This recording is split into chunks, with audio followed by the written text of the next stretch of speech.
سروش رفیعی حالا شوت میزنه با کنجه فوق‌العاده لوامپولی.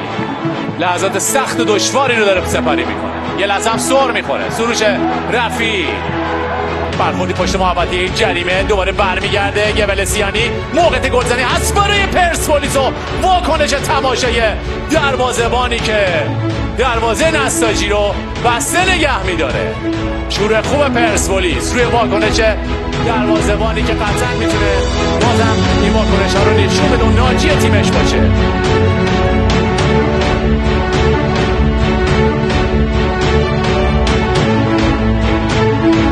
بندلو فضای مناسب یه پاس به جلو تک به تک شدن آده کثیر و موقعیتی که گرفته میشه توسط لوامپولی. با هم ببینیم پاس تو عمق فوق‌العاده خدا بندلو رو چقدر عالی کار کرد اینجا تک به تک و ایستادگی میکنه. از این زاویه با هم ببینیم ایگور فرصت شوتنی داره از راه دور ضربه رو میزنه. ترابی دارش برای حسین زاده به هر شکل ممکن تو در اختیار داره. حالا برای حسین زاده لوامپولی دو مرحله توپ رو راهی کورنر کرد.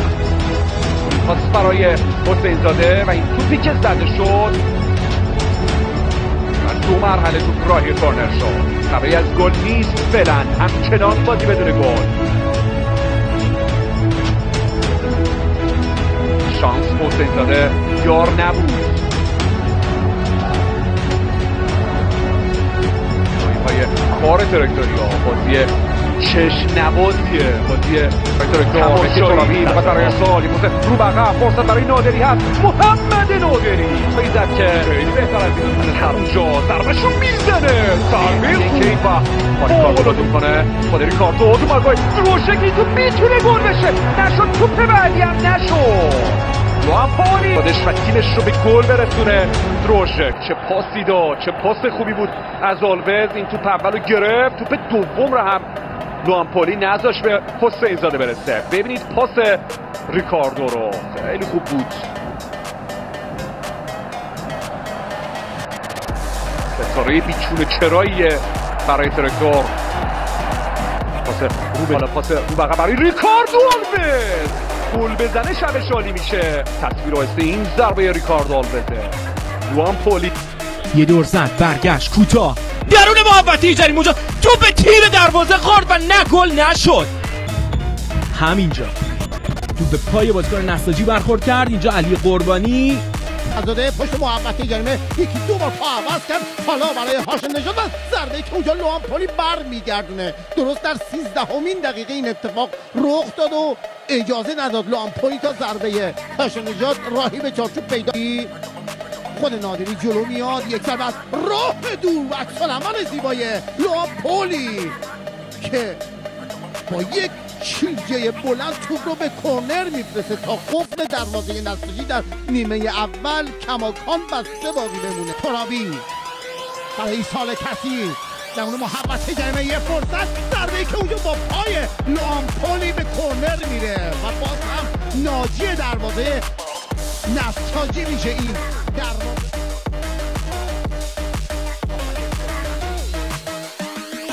این فصل دوم در ترکیب نساجی قرار نگرفتن. چه موقعیتی داشت ضربه‌ش هم فوق‌العاده زد پیمان بابایی، اما لوامپولی اونجا مقاومت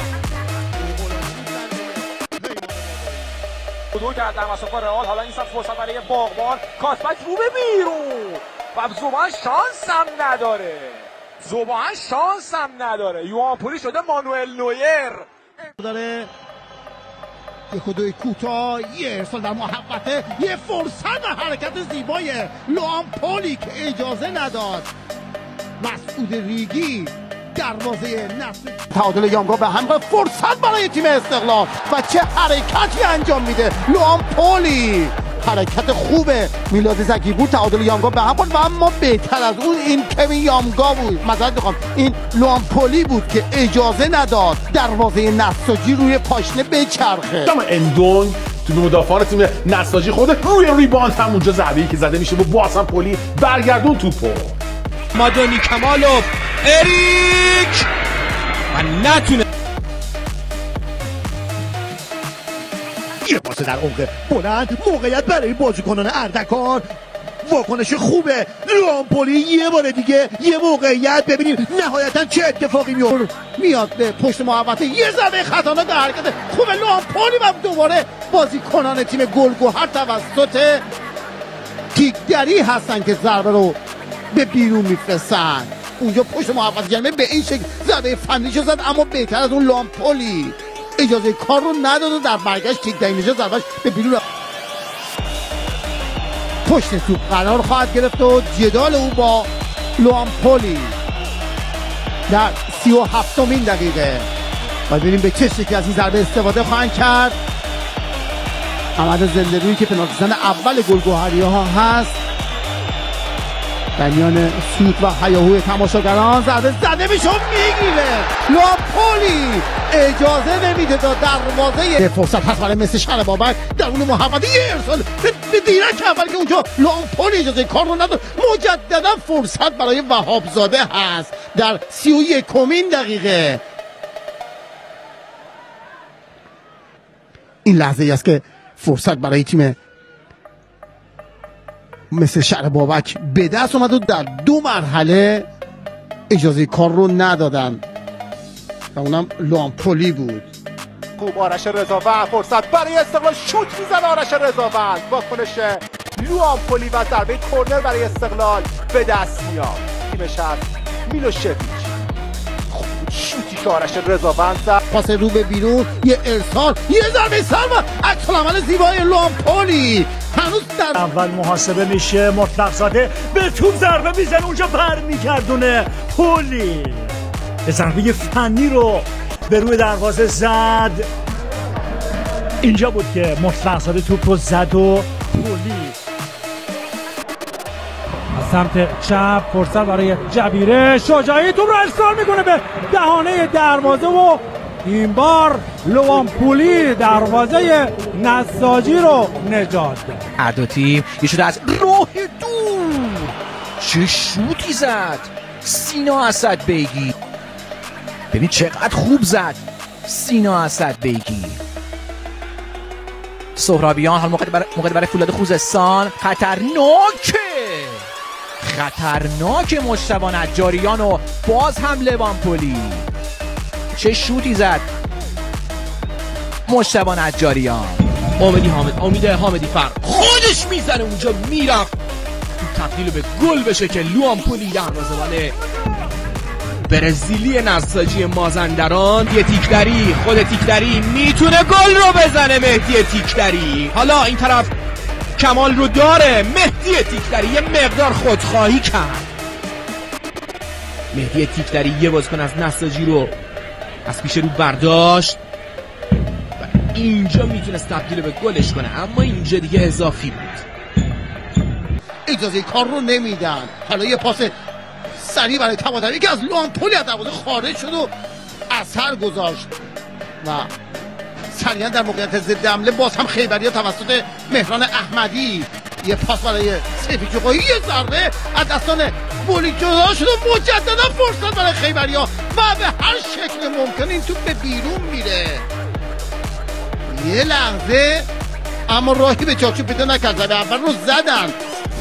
لغزندگی زمین هم به دلیل بارندگی هایی که در واقع شروع شده باعث شد توپ از دستان لوآمپولی جدا بشه.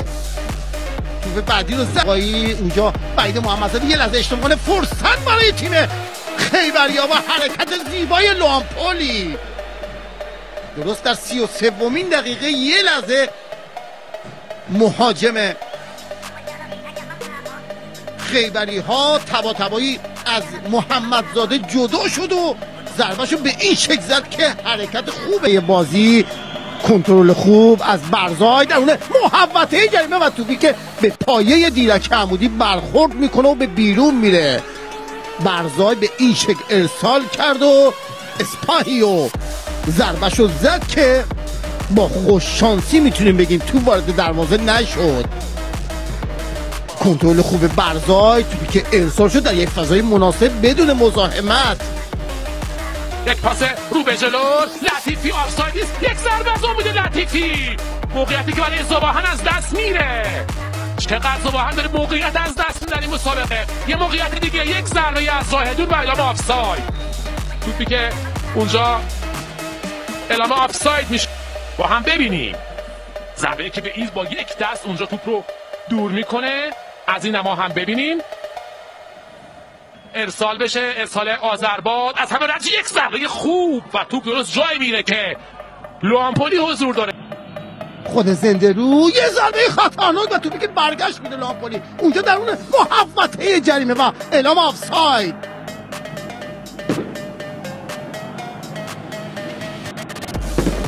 لوامپولی خداوندلو بازم برای ارسال، آرونوف اقدام میکنه مجددا لوامپولی و در ادامه توپی که به امیری، یه پاس به جلو بیرون میاد. ستاره نیمه اول نساجی لوامپولی و توپو بهش بدن. حالا فرار آل کثیر تک به تک میشه و باز هم خروج دروازه‌بان موفق که باز قبلش اعلام آفساید شد. میفرسته سروش رفی، آرونوف اضافه شد و از زاویه واسه که توپی رو گرفت. روپا سرکش و افسوس پرسپولیسی ها. ببینیم تمرکز کافی این دروازه‌بان برزیلی. ارسال درون کرده، به تیر دورتر میاد، ضربه سرد اون لحظه از بازی که همه چیز مهیا بود برای عیسی الکسی. سید محمد حسینی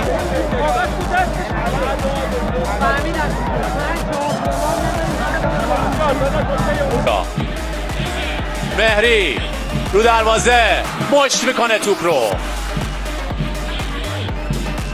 ایوب حمله کنان ملوان درون محوطه، یه ضربه و جاگیری مناسب لوامپولی که با پا توپ رو به کورنر میفرسته تا این قائل خاتمه پیدا کنه. حرکت، ضربه پای چپ و توپی که عجیب دفع میکنه اونجا لوامپولی. ضربه مهدی گودرزی رو لحظه خب لو میده اونجا لوامپولی توپ رو. حالا موقعیت برای بازیکنان چادرمن ضربش رو میزنه و لوامپولی خودش دروازه رو نجات میده. توپ رسید به محمود آبادی در حالی که پیمان بابایی کاملا در موقعیته. گودرزی پاس کاتبک، موقعیت برای جواد آقای پور، حرکت عالی، اما آقای پور انتظارش را نداشت. جریمه فرصت برای ملوان درون محوطه و توپی که ضربه زده میشه در اختیار لوامپولی قرار میگیره. یه مقدارم احساس ناراحتی میکنه. قطبی صاحب توپه در 18 قدم نساجی. عارف حاجی هیگی باید ضربهشو بزنه و چه سیو داشت تو این صحنه لوامپولی.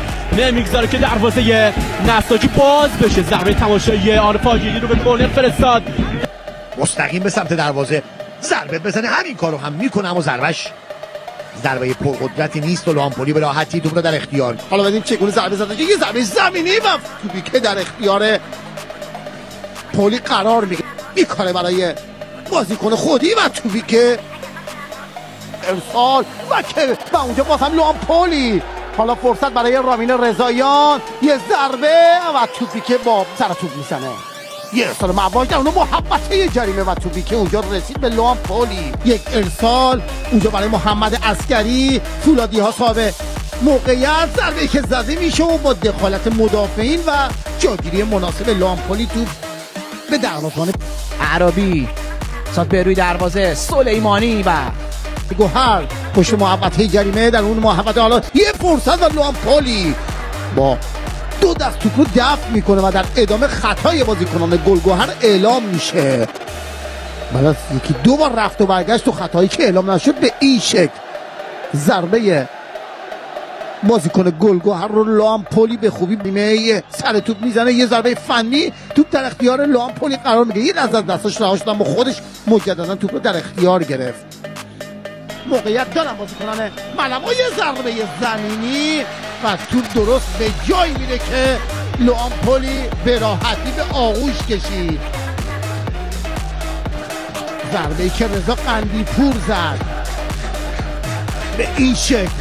حالا از سمت چپ درون محوطه جریمه فرصت برای عیسی مرادی.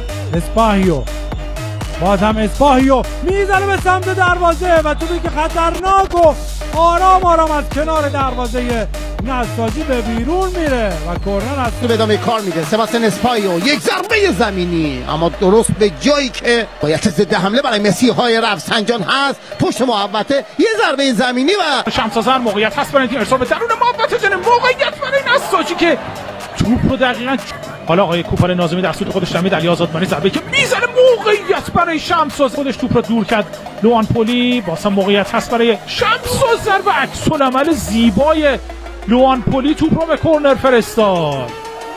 ببینید شما در نمای آهسته شوت سنگینی که با پای چپ چقدر زیبا زد و